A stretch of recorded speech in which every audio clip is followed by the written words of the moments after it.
It has been very difficult for me to make any videos, and one of the primary reasons it's so hard for me to make videos is that I can't think of anything to say when I'm making this stinking video.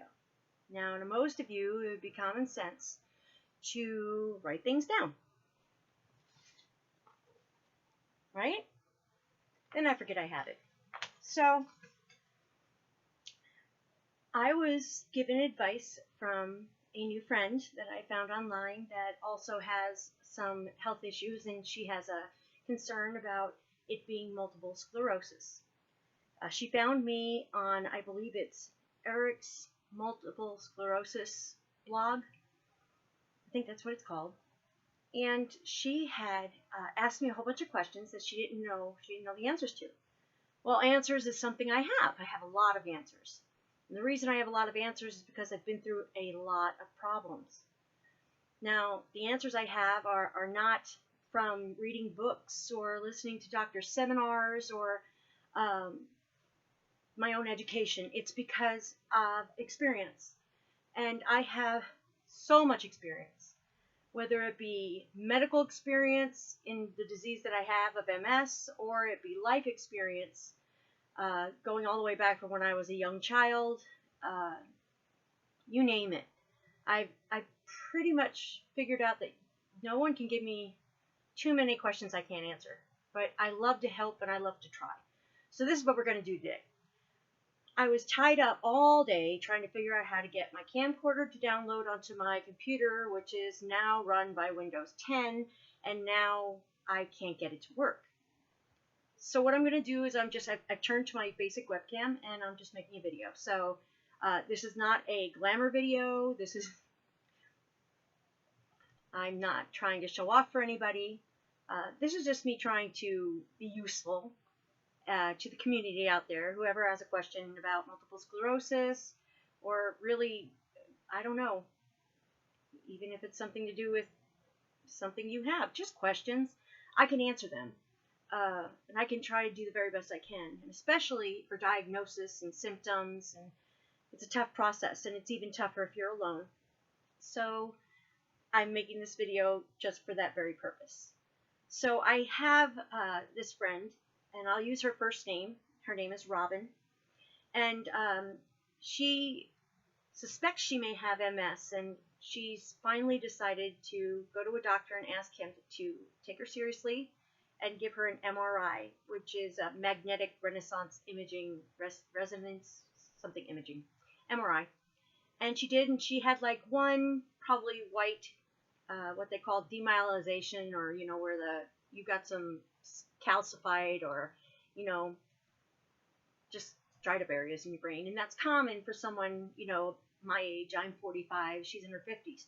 So the doctor encouraged her to continue with the neurology appointment she has, and she asked me what I thought, and I encouraged her to definitely keep that appointment. But one thing that was really disappointing to her is that when she went to her doctor and she got like a bunch of blood taken, he came back with the results, and she said she was very disappointed because she was really hoping that there'd be something in that blood work that would tell the doctor, hey, she's not crazy. Well, I got that email from her that she's very disappointed, and gosh, I know what that feels like. I know what it feels like when you know that things are going on in your body, but no one seems to listen to you because they can't find what it is that you're talking about.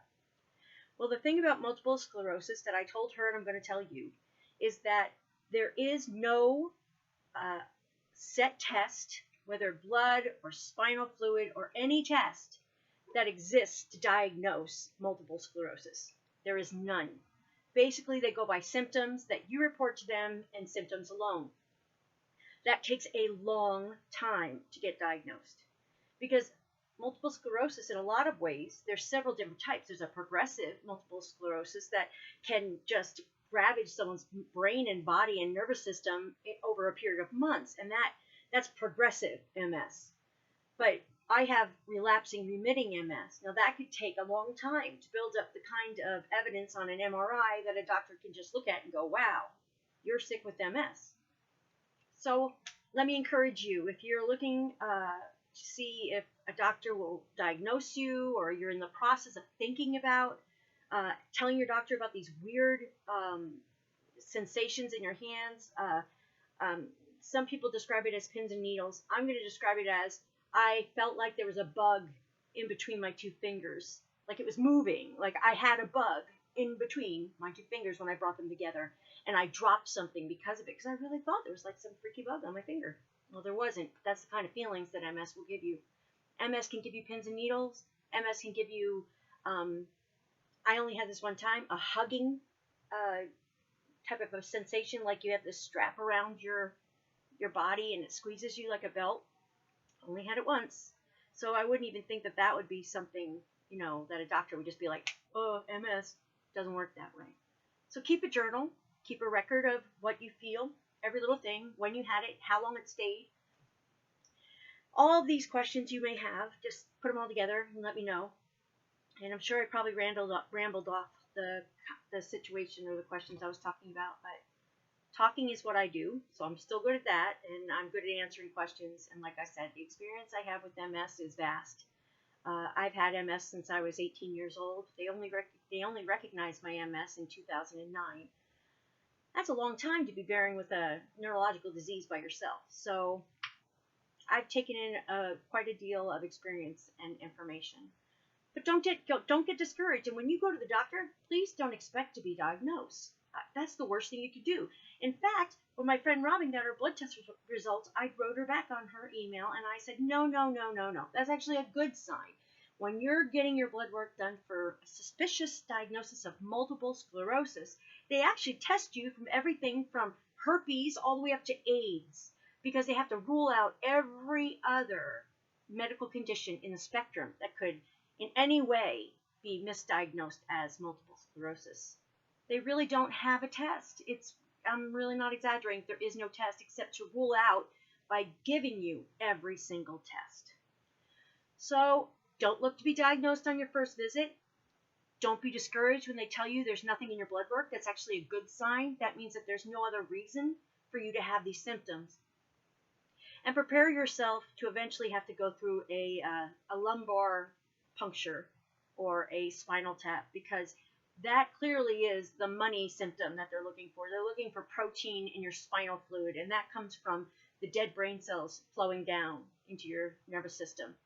And that's not supposed to be there, and we'll leave that for another video, but I could try to explain it to you so you can understand. Okay, so send me your questions, comment below. My email is littlesavegirl@yahoo.com. And I'm going to try to make more of these. If I get questions, I'm going to get on and I'm going to try to answer them. Like I said, if you have anything to ask me, feel free to ask me and I'll do the best I can. I find this to be a very silly part of videos these days, but I'll say it just the same. No, I'm not a doctor. I didn't even graduate from high school. I have 4 children. I'm a high school dropout. I don't have any formal education in medicine. I'm not a lawyer. I'm just Tracy. And I've had a lot of life, and I think I can help a few people with some answers. So I want to say a special thank you to Robin, and I look forward to your comments and questions. And gosh, I hope I can be of use to someone, because I got to do something to help someone. I think that I can help someone. Robin said I helped her, but if I can't get to you, I can't help you. So this is your way of getting to me. So, okay. I guess that's it, and I thank you for stopping by, and let's start this off to a high note. Let's get some questions in so I can at least read them to you and give you the questions answered from my experience. Again, only my personal experience, no books here, no science degrees. Oops. Hello Kitty over there. That's my degree in Hello Kitty. Okay, great. Give me questions, let me help you, and I'll talk to you soon.